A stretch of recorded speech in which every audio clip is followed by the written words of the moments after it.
Señor Shen, ¿puedo hablar un momento a solas con el señor Shen? Date prisa. Al ver que Wenlan asentía, Huayon se atrevió a moverse, agarrándose del asiento, y parecía que le había costado mucho mantenerse en pie. Shen Xiaoyu apartó el puño, rodeó rápidamente la puerta y extendió la mano para ayudarlo. Sus delgados dedos estaban muy fríos. ¿Por qué no te pones más ropa?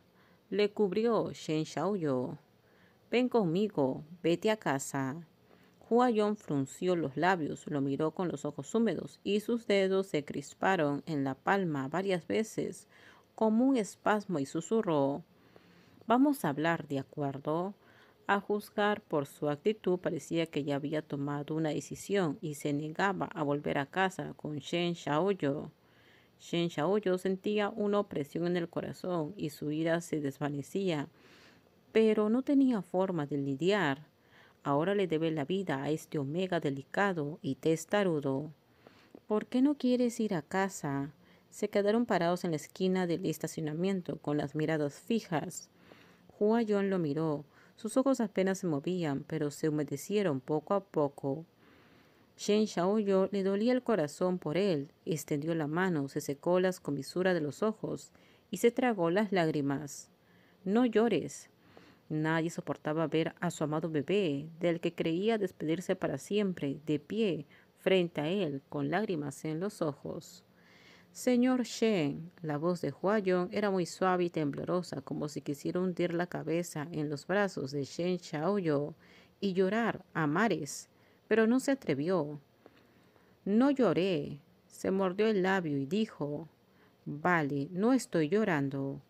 Shen Xiaoyu se limpió las manchas de agua de las comisuras de los ojos. Si no lloras, ven a casa conmigo, ¿de acuerdo? Huayon miró a Shen Wenlan, que estaba cerca, con ansiedad, y negó con la cabeza. Shen Xiaoyu agarró la muñeca de Huayon, lo jaló frente a él y lo miró fijamente. ¿Quién te hizo esto? Esta pregunta no solo le echó sal a la herida a Huayon, sino que también le dolió en el corazón. El rostro de Huayon se puso azul de repente, incapaz de hablar, se tambaleó, y un moretón brillante apareció en su cuello. Hasta un tonto sabría lo que pasó anoche. Shen Xiaoyu comprendió, cerró los ojos con dolor y suspiró. No me importa, Huayon, esto ya no me importa, ven a casa conmigo. ¿Y la medicina? No me importa. Tienes que preocuparte, es su padre. Shen Xiaoyu notó entonces que alguien le había mordido la comisura del labio a Huayon. Esta herida ambigua lo asfixiaba. Huayon, sin saber que Shen Xiaoyu casi dejaba de respirar, bajó la cabeza con la mirada perdida y no se atrevió a mirarlo a los ojos. Señor Shen, no se sienta culpable. Me ofrecí. Al decir eso, no pude evitar levantar la mano y tocar suavemente el dorso de la mano de Shen Xiaoyu. De hecho, para alguien como yo, no importa quién siga, si puedo ayudar al señor Shen, me siento muy feliz. Shen Xiaoyu contempló su rostro abatido, sintiendo que solo había vergüenza, resistencia, sin rastro alguno de felicidad.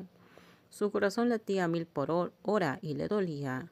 Quizás percibiendo su mirada ardiente, Huayon levantó la cabeza, le sonrió con dificultad y dijo con compasión: Señor Shen, no me ha decepcionado, yo mismo lo elegí, así que no hay necesidad de sentirse culpable.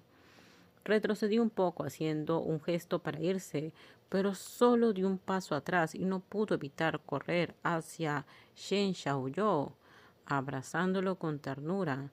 Antes de que Shen Xiaoyu le devolviera el abrazo, se distanció rápidamente.